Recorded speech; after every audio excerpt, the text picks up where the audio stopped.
Drama serial अदावत के आने वाले एपिसोड में आप सब देखेंगे कि इंकसार जो कि बेबी के घर वालों को पूरी हकीकत बताता नहीं कि इस बेबी ने अपनी माँ के साथ क्या किया, वो आधी अधूरी हकीकत बताता है कि यह सुनने के बाद असजद उस पर बहुत ज़्यादा गुस्सा होता है और ऐसे में असजद की माँ की बदगुमानी मारी के मुतल्लिक है कि कैसे वो बेबी के बारे में असजद को भड़का रही है। अब बेबी ने उठ के ही अपने शोहर पर हुक्म कर दिया, तुम बस जाके असजद को बोलो कि बेबी से गलती हुई है, उसने जानबूझ के नहीं बल्कि गलती से की थी वो फाइल डिलीट। ये सुनकर तो इंकसार को बेबी पर और ज़्यादा गुस्सा आता है कि तुम्हें शर्मिंदगी हो और तुम असजद से माफ़ी मांगो और मुझे कह रही हो कि मैं असजद से जाके झूठ बोलूं कि बेबी को अब भी लगता है कि वो झूठ बोलकर और ड्रामे करके दूसरों का एतमाद जीत लूँगी।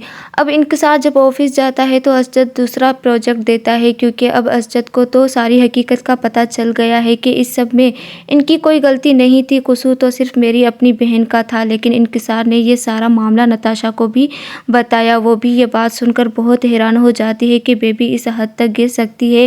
नताशा तो सिर्फ इंकसार को तसल्ली देती है और काम में आगे बढ़ने को कहती है। दूसरी तरफ अरीबा का तो सुकून फहद अच्छे से छीनने वाला है। वो गिन गिन के बदले ले रहा है, उसकी ज़िंदगी में जहर घोल रहा है और अरीबा को ये लगता है कि फहद के अलावा और कोई अच्छा है ही नहीं क्योंकि अरीबा उसे मोहब्बत करती है और फहद जानबूझकर अरीबा को खुद के करीब करता है। अरीबा की बर्थडे पे फूल भी भेजता है और कॉल करके विश भी करता है। अरीबा तो बहुत खुश होती है और ऐसे में अरीबा तैयार होकर रिहान के लिए बैठती है और रिहान ऑफिस से खाली हाथ आता है और साथ में अरीबा को विश भी नहीं करता तो अरीबा उससे सख्त नाराज़ होती है। रिहान मनाने की कोशिश करता है बट अरीबा वहाँ से उठ के चली आती है और दूसरी जानिब तो बेबी ये सोच रही है कि अपने भाई का दिल अपने लिए साफ़ करवा लूँ, वो मेरी बातों का फिर से एतबार कर ले। बेबी की माँ तो बेबी को सुना देती है कि तुमने खुद अपने पाँव पे कुल्हाड़ी मारी है, अभी अंगूठी वाला मामला हल नहीं हुआ था, तुमने एक नया तूफान खड़ा कर दिया। बेबी अपनी माँ से भी झूठ बोलेगी